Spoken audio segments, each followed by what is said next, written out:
तो देखिए, बजट को लेकर तमाम जो लोग हैं वो कह रहे हैं। हम आपको सुनवाते हैं क्या कुछ कह रहे हैं मनीष तिवारी, जो चंडीगढ़ से कांग्रेस के सांसद हैं, हम आपको सुनवाते हैं।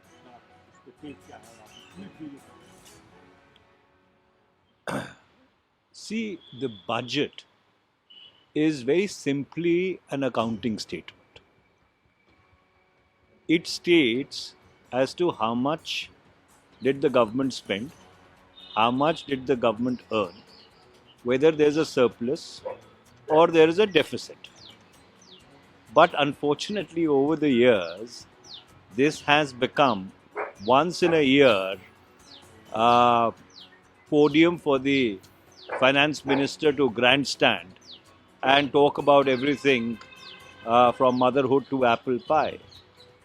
And coupled with that, television channels have turned it into a spectacle, primarily because it becomes an event to collect revenue and boost their TRPs. But at the end of it, in every advanced democracy, a budget is a non event because it is merely a statement of accounts and expenditure. How much have you earned? How much have you spent? Whether your earning is more or less than your expenditure.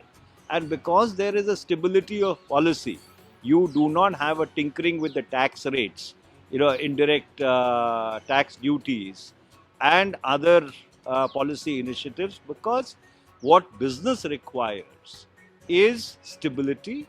It requires a long term perspective so that they can make their business projections and plan accordingly.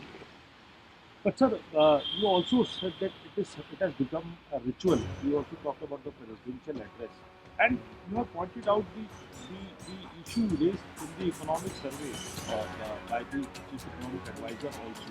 What do you have to say? Well, the chief economic advisor has been very prescient, if I may say, in the economic survey. He has categorically indicted the governance model of this government.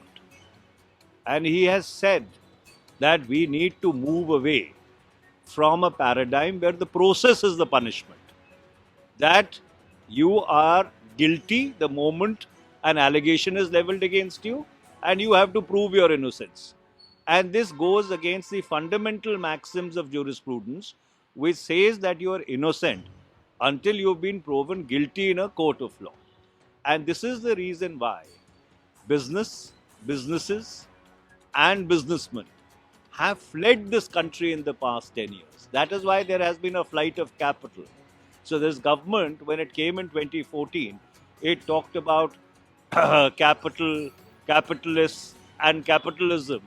And the irony is that those so called capitalists, except one or two oligarchs, have fled the country because the process which the investigating agencies and the law enforcement agencies unleash on people, that itself becomes the punishment. And that is why people have moved abroad.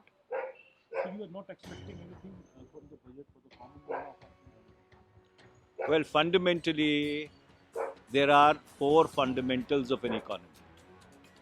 That is savings, there is consumption, there is investment, and there is employment. And this is an incontrovertible fact that the Indian economy is facing an unprecedented slowdown. Where is the savings to GDP ratio today? Where is the consumption to GDP ratio today? Private consumption is at a record low. Where is the investment to GDP ratio? Where is the foreign direct investment coming in? Where is the investment in infrastructure? Where are the jobs? So therefore, a government that promised 2 crore jobs, that is 20 million jobs a year, by now we should have had 20 crore new jobs which have been created, or 200 new jobs which should have been created, not employment opportunities, jobs. Where are those jobs? You talk to any elected member of parliament and he'll tell you how every day early in the morning when they meet people, they are inundated with job applications. You know, people who've done their MAs and PhDs and who've done their BTechs and MTechs are actually looking for subpar jobs in order to just make a living. So, therefore, under those circumstances, you can grandstand once a year, because whatever commitments you make, they are not really checked by Parliament, unfortunately, against the outcomes of those commitments. There's a ritualistic outcome document which is given, which is more bureaucraties than anything else.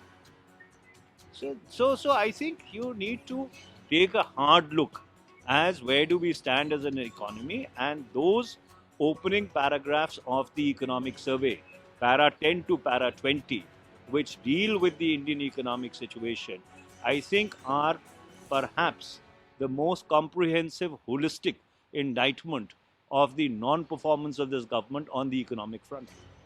Sir, आज budget पेश करेंगे वित्त मंत्री। आपने कहा कि budget की जो परिभाषा आपने गढ़ी अपने ट्वीट में, उसका कारण आप हमसे जुड़े रहने के लिए हमारे YouTube चैनल को सब्सक्राइब करें और नई वीडियो की नोटिफिकेशन के लिए बेल आइकॉन को दबाएं।